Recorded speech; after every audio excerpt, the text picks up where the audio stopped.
This is one of the coolest minis that Games Workshop has put out in recent years, and today I'm going to be attempting to kitbash him into a champion worthy of Sanguinius. I'm then going to attempt to paint him in the most challenging and time-consuming scheme that I have ever attempted.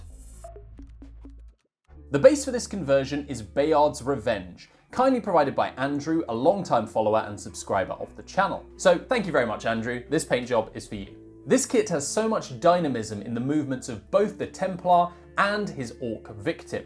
So it's no wonder that this is a common sight at Golden Demon and among the finest painters in the world. For me, I saw the opportunity to paint up an epic Blood Angels hero. And the conversion bits I chose are there to squeeze every bit of sanguine juice out of this bad boy.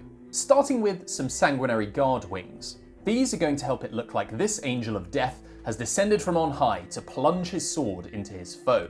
Some classic Blood Angels shoulder pads replete with chalice, blood drops, and intricate carved letters will help to show his status within this chapter of heroic but flawed warriors. And to top it all off, a head with golden locks and a suitably angry expression. I mean, if you've got to take down an orc of that size, it stands to reason that you might be a little bit cheesed off. So a few quick snips, the addition of my Blood Angel shoulder pads, and the removal of some of the more egregiously Templary bits, like the belt buckle and the rosary beads on his neck, and we're ready for some wings to bear him aloft. I also cannibalized the axe from the Sanguinary Guard donor of these wings as a trophy to adorn his backpack.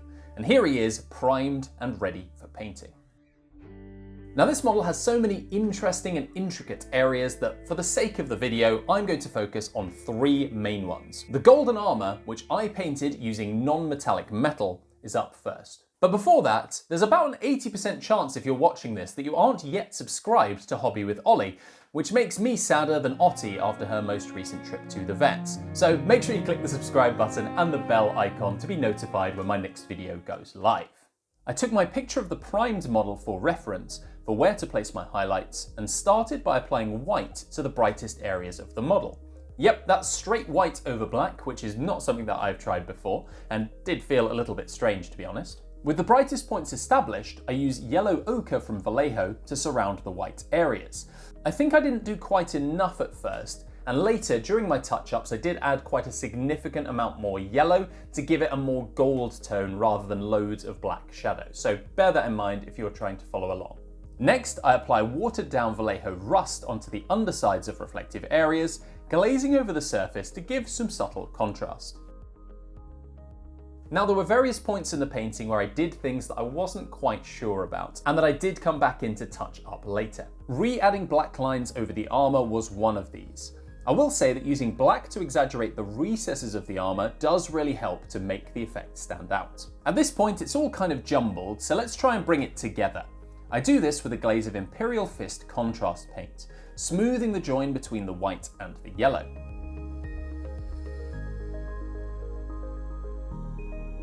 To brighten back up the highlights, I use a mix of lemon yellow and ivory paint, which was applied to the brightest areas, and to make them pop even more, I used some white ink through the airbrush to catch the highest and brightest reflections of the armor. I didn't like the reflection pattern that I'd got on the chest, so also used this opportunity to go back in with some white and yellow to change the pattern. Then, to bring everything together, a final layer of Imperial Fist. Imperial Fist is one of the best yellow paints I've ever come across, more like a yellow ink, so definitely get yourself a pot if you haven't already. Here's some pictures of the mostly done armor. As mentioned before, on the final model I added a bit more yellow onto black areas, but all in all I'm really pleased with how this turned out. With the armor looking radiant, let's move on to something completely different. That is the skin of the Orc victim on this guy's base. The colours used for this were amethyst blue, deep green, intermediate green, and lime green. Starting with a mix of amethyst and deep green, I painted all over the skin. It feels weird to be starting with this colour, but it's going to provide a really nice contrast in the recesses, and it'll be almost entirely covered up. Next up is pure deep green over all the raised surfaces, just leaving some of the cheeky bluey purple in those recesses. Once that's done, I can now go on to intermediate green, highlighting the muscles, focusing on the upward facing portions. This is pretty similar to what I would usually do for Orc Skin, But I think the difference here is that the time spent on each volume is a lot more, and the paint is a lot thinner, allowing the previous layers to show through. This poor sad orc boy is not looking happy. The same process was done with lime green added to the intermediate green.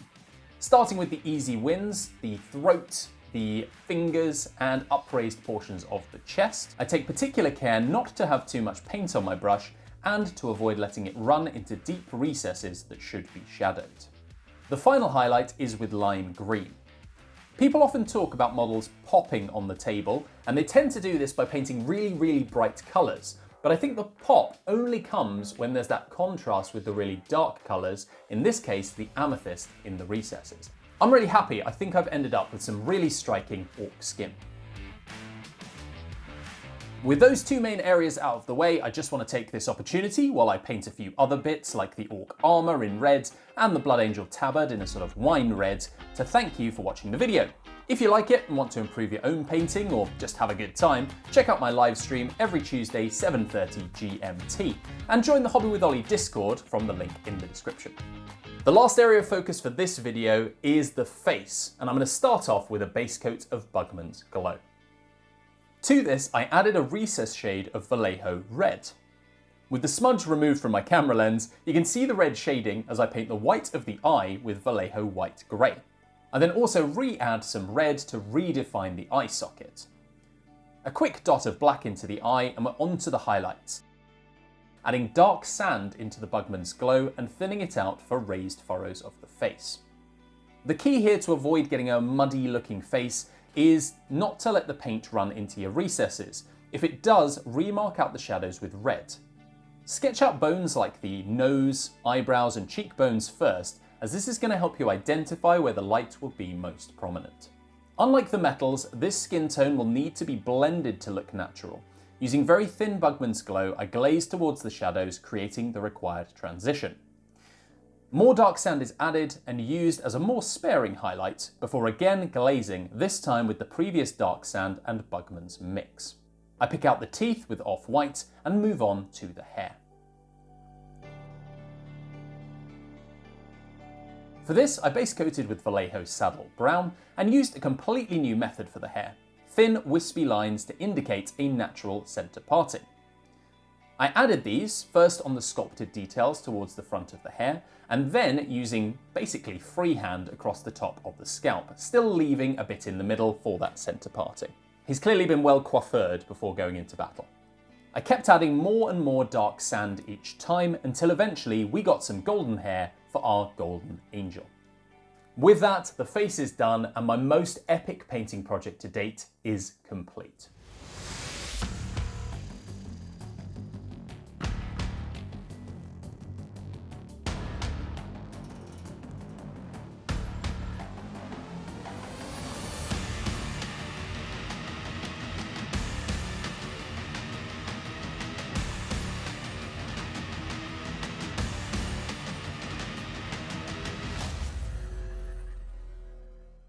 Thank you all so much for watching. Let me know what you think this guy should be called and what I should run him as in my games of Warhammer 40,000. It's a little bit tricky to come up with something to use him for. But most importantly, thanks for watching the video. My name has been Ollie. This has been my hobby, and I'll see you next time.